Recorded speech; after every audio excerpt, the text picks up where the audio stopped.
अपना टॉपिक चल रहा है संधारित्रों का संयोजन। और संधारित्र के संयोजन में इससे पहले हमने कर लिया था श्रेणी क्रम संयोजन। और अब जो टॉपिक आता अपना वो है समांतर क्रम संयोजन।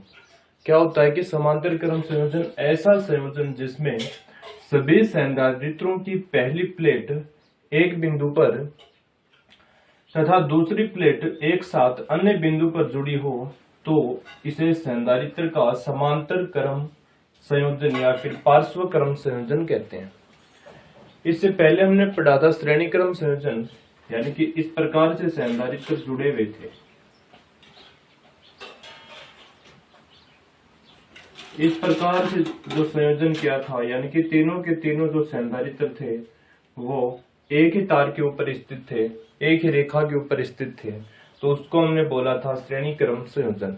और इस संयोजन में यहाँ पर जो आवेश जाएगा Q, ये आवेश प्लस Q माइनस Q, यानी कि सभी आवेश का मान क्या रहेगा इसमें समान, जबकि विभव का मान रहेगा अलग अलग, क्योंकि इसमें बिंदु बदल रहे थे A B C D।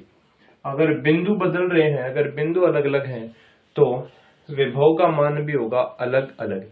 अगर रास्ता अगर बदल रहा है तो आवेश का मान भी होगा अलग अलग। अगर एक ही रास्ते के ऊपर देख सकते हो, तीनों के तीनों संधारित्र एक ही रास्ते के ऊपर स्थित थे, इसलिए यहाँ पर जो आवेश था Q वो था नियत। जबकि बिंदु अलग अलग हैं, अगर बिंदु अलग अलग हैं तो विभव होगा वो नियत नहीं होगा। यानी कि अगर अपने पास अगर बिंदु बदल रहे हैं तो विभव का मान बदलेगा, अगर रास्ता बदल रहा है तो आवेश का मान बदलेगा। ये आपको याद रखना है। और इसके लिए हमने जो तुल्य धारिता निकाली थी वो निकाली थी C तुल्य बराबर 1/C1 plus 1/C2 plus 1/C3। इसमें अपने ये माना था कि अपने पास कोई 2 फैरेड और दूसरा भी 2 फैरेड 2 फैरेड धारिता के 2 संधारित्र हैं, और इससे हमें परिपथ में हमें जरूरत है 1 माइक्रोफैरड के संधारित्र की। तो हम इस 2 माइक्रोफैरड और ये 2 माइक्रोफैरड से 1 माइक्रोफैरड किस प्रकार से बना सकते हैं वो हमने श्रेणी क्रम में किया था। अगर हमें परिपथ में जरूरत हो 4 माइक्रोफैरड की, यानी कि हमारे पास में एक 2 माइक्रोफैरड और 2 माइक्रोफैरड 2 माइक्रोफैरड के 2 संधारित्र हैं, और हमें परिपथ में जरूरत है 4 माइक्रोफैरड की, तो इनसे हम 4 माइक्रोफैरड का संधारित्र किस प्रकार से बना सकते हैं, उस संयोजन को हम बोलते हैं समांतर क्रम संयोजन। यानी कि 2 माइक्रोफैरड के 2 संधारित्र हैं, उससे हमें 4 माइक्रोफैरड का एक संधारित्र बनाना है, तो वो जो प्रोसेस कहलाती है वो प्रोसेस होती है अपनी समांतर क्रम संयोजन। जबकि अगर 2 फैरड और 2 फैरड से अगर हम 1 फैरड का अगर हम संधारित्र बनाएं तो वो जो प्रोसेस कहलाएगी वो कहलाएगी श्रेणी क्रम संयोजन।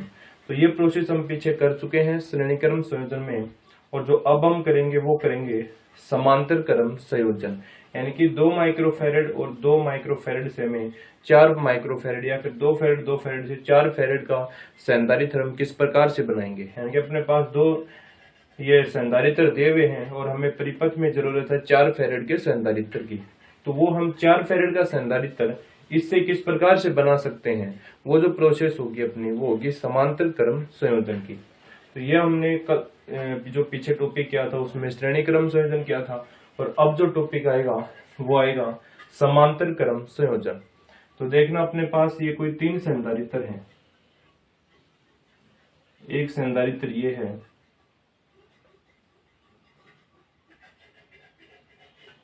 एक संधारित्र ये है, और एक संधारित्र ये है।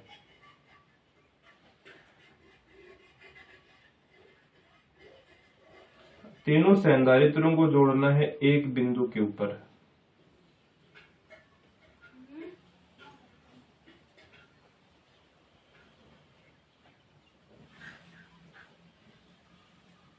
और यहां पर आपको लगा देनी है बैटरी, जिसका विभव क्या है, V है।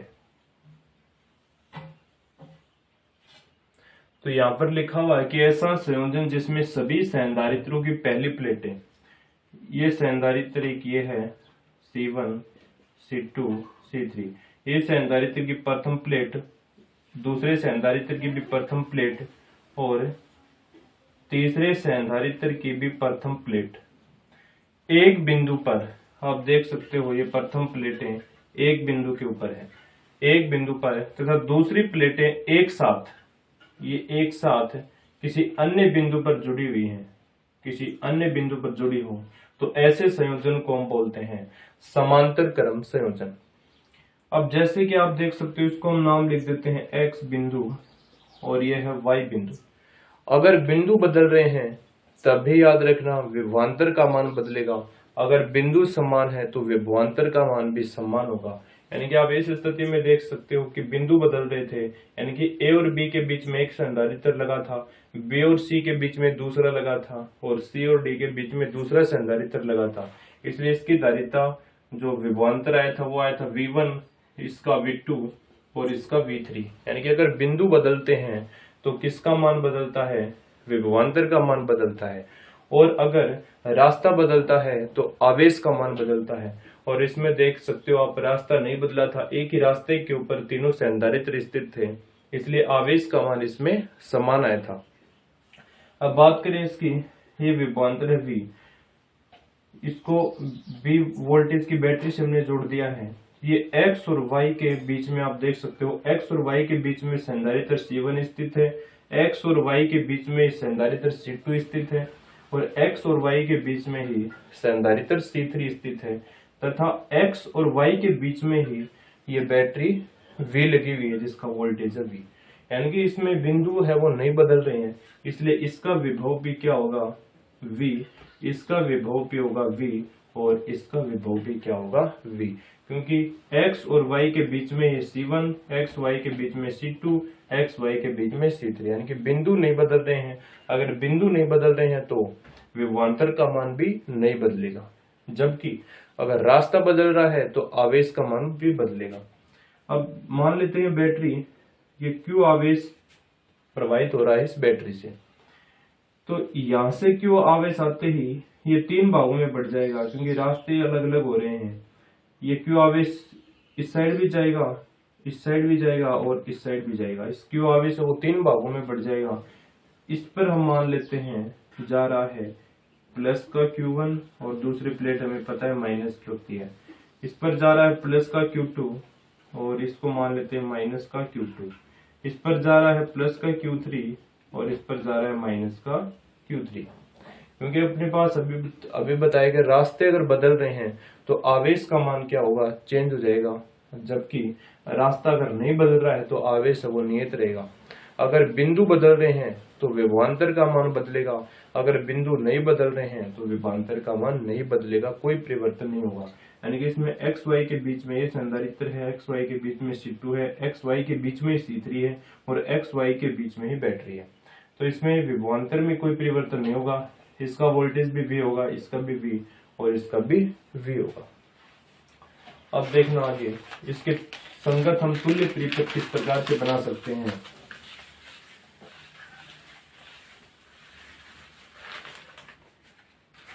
देखना, अब हम तुल्य परिपथ बनाएंगे।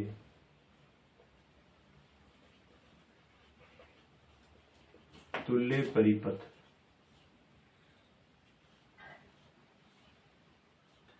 यह हो जाएगा C तुल्य प्लस और माइनस, इसका वोल्टेज है V और जो C संधारित्र है, जो C तुल्य है, इसका वोल्टेज भी कितना आएगा, V आएगा।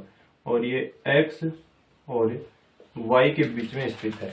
X Y के बीच में क्या स्थित है, C तुल्य है। यानी कि इन सभी का C तुल्य का मतलब है कि C1 plus C2 plus C3 सभी को जोड़कर हमने एक बना लिया है। तो ये तुल्य परिपथ आ गया इसके संगत। यहाँ पर है आवेश प्लस और यहाँ पर आवेश है माइनस। ये बिंदु X और Y है, ये X Y के बीच में ही तीनों संधारित्र स्थित हैं। तो तीनों के तुल्य हमने ये एक बना लिया है। ये जो एक C1 C2 C3 जो तीन संधारित्र थे, इन तीनों संधारित्रों के तुल्य ही हमने ये एक संधारित्र है, ये हमने यहाँ पर बना लिया है, जिसका वोल्टेज है V और ये बैटरी है जिसका वोल्टेज भी कितना है, V। अब देखना हम इसकी कैलकुलेशन करते हैं। सबसे पहले इसमें आवेश का मान आप देख सकते हो, आवेश का मान अलग अलग है जबकि विभव का मान है समान। अब देखना, संधारित्र C1 के लिए आवेश, देखना हमें पता है C बराबर होता है Q अपॉन V, तो Q बराबर हो जाएगा CV। तो संधारित्र C1 के लिए आवेश कितना है Q1, तो C इंटू में V, V का मान हमें पता है समान रहेगा जबकि संधारित्र है C1, तो Q1 इक्वल टू आ गया C1 इंटू में V। इसको हम लिख देते हैं समीकरण नंबर 1। अब संधारित्र C2 के लिए, तो C2 के लिए आवेश हम करेंगे तो ये हो जाएगा Q2 बराबर C2V। इसको लिख देते हैं समीकरण नंबर 2। अब संधारित्र C3 के लिए,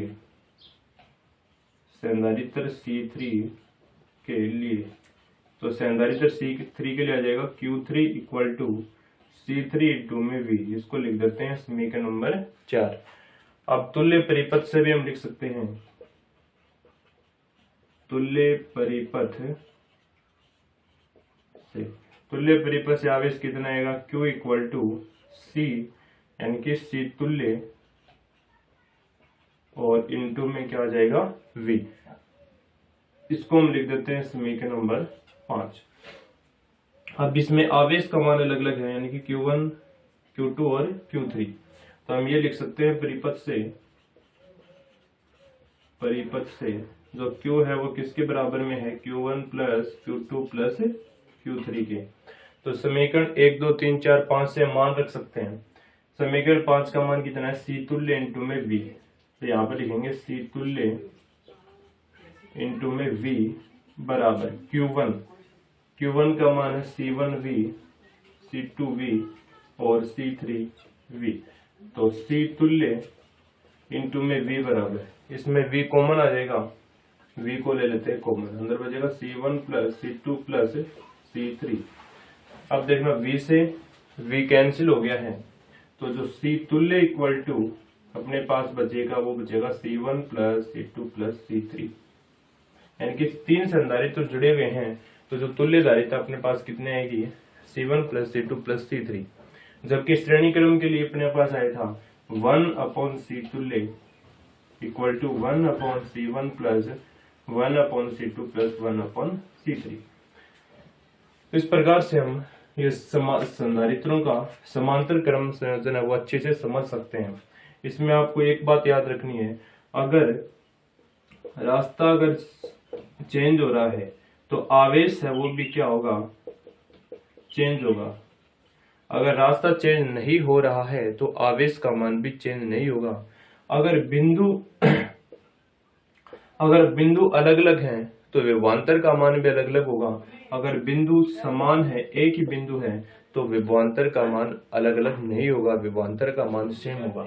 अब आप इसमें देख सकते थे, इसमें बिंदु नहीं बदल रहे थे, सिर्फ x और y 2 ही बिंदु थे और दोनों बिंदुओं के बीच में ही संधारित्र C1, C2 और C3 स्थित है और बैटरी भी आप देख सकते हो इस x y के बीच में लगी हुई है। इसलिए इसमें विभव का मान, विभवांतर के मान में कोई परिवर्तन नहीं होगा। अगर अपने पास बिंदु बदल जाते हैं, जैसे श्रेणी क्रम संयोजन में बदले थे इस प्रकार से, यहाँ पर तो था A, B, C और D, इस प्रकार से अगर बिंदु बदल जाते तो विभवांतर का मान भी बदल जाता, और इसमें बिंदु नहीं बदल रहे हैं तो विभवांतर का मान भी नहीं बदलेगा। तो यहाँ पर जो परिभाषा है, ऐसा संयोजन जिसमें सभी संधारित्रों की पहली प्लेट, आप देख सकते हो इस संधारित्र की प्रथम प्लेट, दूसरी की और तीसरे की, सभी संधारित्रों की पहली प्लेट एक बिंदु पर, ये तीनों की तीनों प्लेट देखना एक ही बिंदु के ऊपर स्थित है। अगर दूसरी प्लेटें एक साथ अन्य बिंदु पर जुड़ी हों, ये दूसरी प्लेट है, ये एक साथ देख सकते हो, एक साथ इस y बिंदु पर जुड़ी हुई हैं, तो जो ऐसा संयोजन बनेगा उसको हम बोलेंगे समांतर क्रम संयोजन। अब इस संयोजन के तुल्य परिपथ है, यानी कि इन सभी का काम है ये अकेला कर रहा है, यानी कि ये जो पूरा का पूरा जो सर्किट हमने बनाया है, ये पूरा का सर्किट का काम ये सिर्फ एक अकेला परिपथ कर रहा है। तो उसको हम बोलते हैं तुल्य परिपथ। तो ये x और y सी तुल्य का मतलब है कि यहाँ पर C1 C2 C3 यानी कि सभी का काम अब ये कर रहा है, सी तुल्य कर रहा है। और ये वोल्टेज है V और इस बैटरी का वोल्टेज भी कितना है, V है। तो इसमें आवेश का मान अलग अलग है, आप यानी कि इसमें जो Q है वो है अलग अलग, जबकि विभवांतर है वो क्या इसमें नियत है। तो देखना संधारित्र C1 के लिए हम आवेश निकालेंगे और आवेश C बराबर Q/V, तो Q बराबर हो जाएगा C इंटू में V। तो Q1 इक्वल टू C1, संधारित्र C1 और विभव क्या है, V है। तो C1 इंटू में आ गया V, इसको समीकरण नंबर दे देते हैं। अब संधारित्र C2 के लिए Q2 बराबर है C2 इंटू में V, इसको समीकरण 2, और Q3 equal to C3 into में V, इसको समीकरण नंबर 4। अब तुल्य परिपथ से देखेंगे तो ये रहा तुल्य परिपथ है। तो तुल्य परिपथ का मतलब है कि इस परिपथ जो कंप्लीट परिपथ जो काम कर रहा था उसका काम अब ये जो परिपथ हमने बनाया है ये काम कर रहा है। तो इसके लिए जो आवेश होगा वो होगा Q, और C यानी कि धारिता होगी C तुल्य, और वोल्टेज होगा V। अब हम परिपथ से क्या लिख सकते हैं कि जो आवेश Q है, ये देख सकते हो आप आवेश Q है, ये 3 भागों में बटा है, Q1 Q2 और Q3। तो हम इसको लिख सकते हैं Q equal to Q1 plus Q2 plus Q3, और सारे के सारे मान अपने पास हैं। इसको हम समीकरण नंबर 3 और ये है 4, 1 2 3 4 से हमने यहाँ पर मान रख दिया है। तो अपने पास जो C तुल्य आएगा वो आएगा C1 plus C2 plus C3, और जो श्रेणी क्रम के लिए था अपना वो था C1/C तुल्य equal to 1/C1 plus 1/C2 plus 1/C3। अब देखना आगे,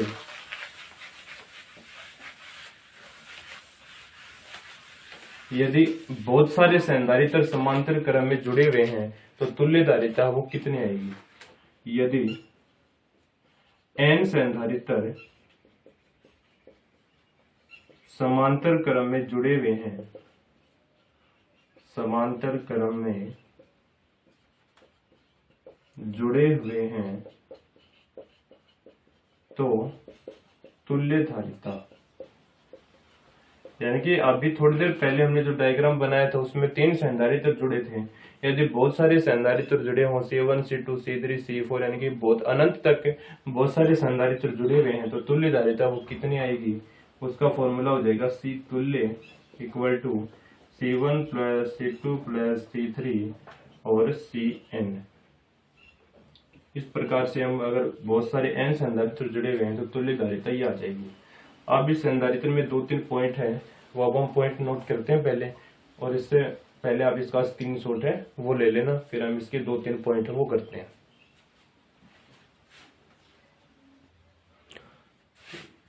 एक नंबर पॉइंट इसमें है, इस संधारित्र की तुल्य धारिता प्रत्येक संधारित्र की धारिता के योग के बराबर होती है।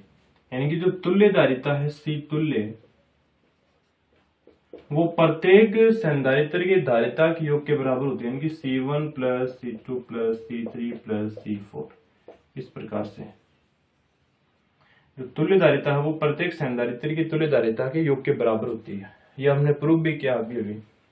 अब दूसरा पॉइंट है कि संधारित्रों के समांतर क्रम में तुल्य धारिता संयोजन में लगे सबसे अधिक धारिता वाले संधारित्र से भी अधिक होती है। यानी कि हम ये मान लेते हैं अपने पास है एक संधारित्र की जो धारिता है वो है 2 फैरेड, और दूसरे की मान लेते हैं 3 फैरेड, और एक की और मान लेते हैं C3 की, ये मान लेते हैं 4 फैरेड। तो जो इसकी तुल्य धारिता आएगी, तुल्य धारिता वो आएगी C1 plus C2 plus C3। तो C तुल्य इक्वल टू C1 का मान कितना है 2, C2 का मान है 3 और C3 का मान है 4। तो C तुल्य इक्वल टू 4 और 3 7 और 2 9 फैरेड। तो यहाँ पर यही लिखा है कि संधारित्रों के समांतर क्रम में तुल्य धारिता, ये रही तुल्य धारिता, संयोजन में लगे सबसे अधिक धारिता वाले संधारित्र से भी अधिक होती है। इसमें सबसे अधिक संधारित्र कौन सा है, 4 फैरेड है। इससे भी क्या ही है, ये अधिक आई है। तो आपको ये पॉइंट भी याद रखना, अगर समांतर क्रम संयोजन हो रहा है तो जो तुल्य धारिता होगी वो जो सभी धारिताओं में जो सबसे अधिक धारिता होगी उससे भी अधिक होगी। यानी कि लिखा हुआ कि संधारित्रों के समांतर क्रम में तुल्य धारिता संयोजन में लगे सबसे अधिक धारिता वाले संधारित्र से भी अधिक होती है। तो तुल्य धारिता 9 फैरेड है और ये देखना सबसे अधिक धारिता इसकी है 4 फैरेड से भी अधिक आएगी। तो इसको बोलते हैं समांतर क्रम संयोजन। अब स्टार्टिंग में हमने एक एग्जांपल लिया था कि अपने पास 2 संधारित्र थे, एक था 2 फैरेड और दूसरा भी था 2 फैरेड। इससे में परिपथ में 4 फैरेड के संधारित्र की हमें आवश्यकता थी, तो उसके लिए हमें कौन सा क्रम करते हैं, समांतर क्रम करते हैं। यानी कि इसमें जो तुल्य धारिता आएगी वो C तुल्य इक्वल टू हो जाएगा C1 प्लस C2, तो जो C तुल्य इक्वल टू आ गया 2 प्लस 2, ये हो गए 4 फैरेड। तो आप देख सकते हो कि 2 फैरेड से हमने 4 फैरेड का एक संधारित्र प्राप्त कर लिया है। इसको हम बोलते हैं समांतर क्रम संयोजन। स्टार्टिंग में हम यही एग्जांपल लेके चले थे कि 2 माइक्रोफैरेड के 2 संधारित्र हैं और परिपथ में हमें जरूरत है 4 फैरेड की।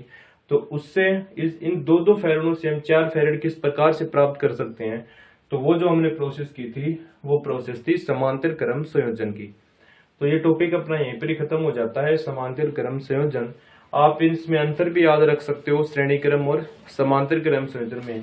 पहले आपको वो टॉपिक देखना अच्छे से श्रेणी क्रम संयोजन का, और बाद में आपको देखना है समांतर क्रम संयोजन वाला। आपको अंतर अच्छे से पता चल जाएगा। जो श्रेणी क्रम के लिए तुल्य धारिता थी वो थी 1/C1 plus 1/C2 plus 1/C3, जबकि समांतर के लिए आती है C1 plus C2 plus C3। इस प्रकार से 3-4 अंतर भी आप आराम से याद रख सकते हो। इसकी धारिता अधिक होती थी जबकि उसकी धारिता कम होती थी। तो श्रेणी क्रम संयोजन था, उसकी धारिता कम आती थी, यानी कि उससे हमें क्या प्राप्त करना था, 2 फैरेड से 1 फैरेड का संधारित्र हमें प्राप्त करना था। तो हमने श्रेणी क्रम संयोजन किया था। जबकि 4 का फैरेड हमें प्राप्त करना हो तो हमें समांतर क्रम संयोजन करना पड़ेगा। जबकि दूसरी बात क्या थी, जो संधारित्र था श्रेणी क्रम संयोजन उसमें Q था नियत, Q नियत था जबकि विभव नियत नहीं था। ये श्रेणी क्रम संयोजन की बात थी। Q नियत था, विभव नियत नहीं था। जबकि समांतर क्रम संयोजन की बात करें तो समांतर में विभवांतर है, V नियत होता है, जबकि आवेश Q है वह नियत नहीं होगा। यानी कि अपने पास ये C बराबर होता है Q अपॉन V, तो या Q बराबर हम करेंगे CV। तो इसमें क्या था, जो V है समांतर क्रम में V नियत था, तो जो Q समानुपाती किसके आएगा, C के आएगा। V को छोड़ दिया है, V नियत है, तो Q समानुपाती C। तो इस प्रकार से हम इसमें अंतर भी निकाल सकते हैं कि इसमें श्रेणी क्रम में Q नियत है, V नियत नहीं था। इसमें V नियत है और आवेश है वो नियत नहीं है। इसकी तुल्य धारिता है समांतर की, वो आती है C1 plus C2 plus C3। श्रेणी की आती है 1/C1 plus 1/C2 plus 1/C3।